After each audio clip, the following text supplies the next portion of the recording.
சபரிமலை ஐயப்பனை இழிவாக பாடல் பாடிய இயக்குனர் ப. ரஞ்சித் மற்றும் பாடகி இசைவாணி மீது மதுரை பிஜேபி சார்பில் புகார்.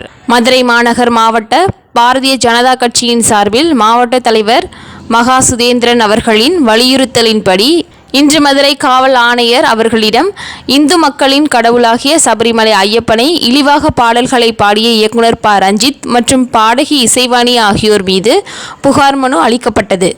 புகார் மனுவை ஏற்றுக்கொண்ட காவல் ஆணையர் தகுந்த நடவடிக்கை எடுப்பதாக உறுதி கூறினார்.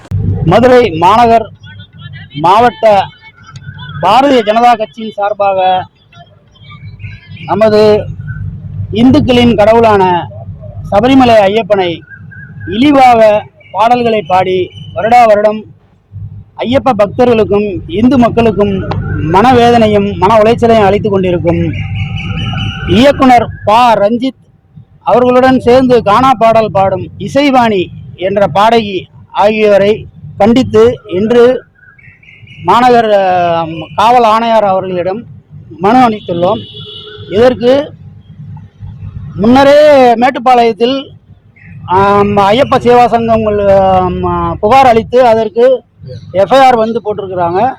அதே மாதிரி இங்கே மதுரையிலையும் எஃப்ஐஆர் போடுவாங்கன்ற நம்பிக்கையில் நாங்கள் இன்றைக்கி மனு கொடுத்துருக்கோம். எங்களுடைய மாவட்ட தலைவர் திரு மகா சுசீந்திரன் அவர்களின் அறிவுறுத்தலின்படி ஊடக பிரிவு மாவட்ட தலைவரான கே. வேல்பாண்டியன் அவர்கள் முன்னிலையில் நாங்கள் இன்றைக்கி கொடுத்துருக்குறோம். தினமுல்லை செய்திகளுக்காக தலைமை செய்தியாளர் சின்னத்தம்பி. செய்திகளை உடனுக்குடன் தெரிந்து கொள்ள தினமுல்லை நியூஸ் தமிழ் சேனலை சப்ஸ்கிரைப் பண்ணுங்க.